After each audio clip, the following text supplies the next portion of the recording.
Maybe you've heard about it on the news. Well, new here at 11, there's a water fight in Tehachapi tonight. We're back now at 5:30. It's been an ongoing fight between the City of Tehachapi and the Water District. Or seen it on social media. Or maybe it's a topic that comes up with your neighbors, friends, or family. It's a topic with many angles, plenty of opinions, and a fair share of misconceptions. I'm Key Budge, Director of Communications for the City of Tehachapi. In this series, Follow the Water, we're diving deep into Tehachapi's water, where it comes from, how it's managed, and the disputes that have led to stalled development and limited access to new water rights. Our goal in this series is to give you a clear understanding of how this system works, its shortcomings, and why it matters for our future. So, where do we start? Well, how much time do you have?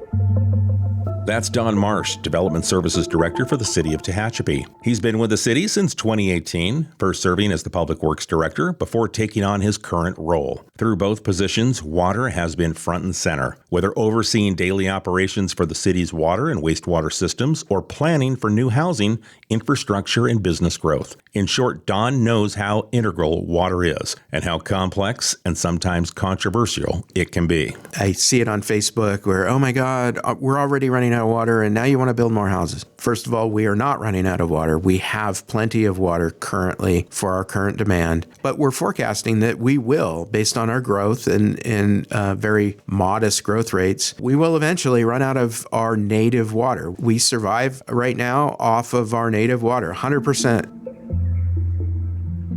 There's a lot to unpack in that statement. So let's start with the basics. Where does our water actually come from?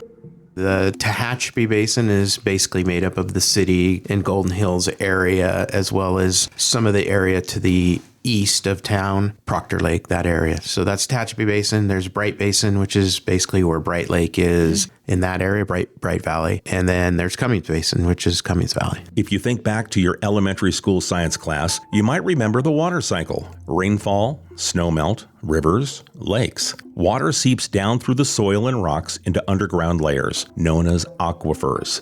That process is called recharge. These aquifers, our basins, are what store our native water. The native water is the water that's native to Tehachapi. It falls from the sky and recharges our basin here in the Tehachapi Basin. It is very important to understand that our groundwater basins are very healthy. And what does that mean? It means that the groundwater levels are stable and not dropping. So, our native water basins are in great shape, and right now, the water that falls from the sky and is pumped up from the ground meets all the needs of Tehachapi residents. But remember what Don said earlier. We will eventually run out of our native water. That's where another player enters the picture, the State Water Project, or SWP. That water comes from really Northern California. If you've ever driven up the I-5, you'll see the California aqueduct right along the I-5 for a good portion of it. And that water comes from the snowpack in the Sierra Nevada mountains. It's stored in lakes throughout the Sierras, particularly the Oroville Dam. That is a big part of the State Water Project system. That water worked its way through canals and storage reservoirs and ultimately ends up in the California aqueduct and gets transported down to Southern California.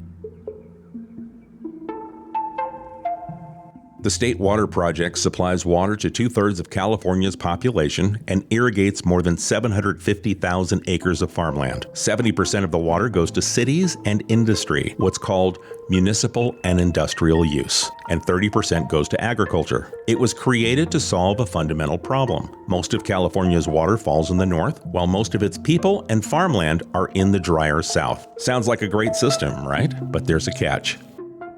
The amount of water every year that the State Water Project delivers is variable. It varies every year depending on the snowpack and how much water is in the reservoirs and those kinds of things. So they allocate out a basic amount of water that everybody gets. So they'll say your allocation this year is 50%. That means you get 50% of whatever your maximum amount of water allocation is. At full allocation, the Tehachapi area has contracts for just under 20,000 acre-feet of water per year.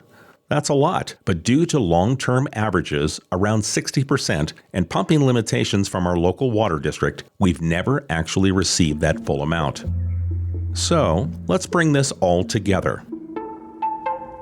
We have two main water sources, our native groundwater and State Water Project water. Right now, our native water comfortably supplies current residents, but for any future development, whether that's housing, medical offices, or maybe even that long-awaited in-and-out, Tehachapi needs reliable access to additional SWP water. Each year, the city currently purchases about 200 acre-feet of SWP water, mostly for irrigation, like the high school football field and city landscaping.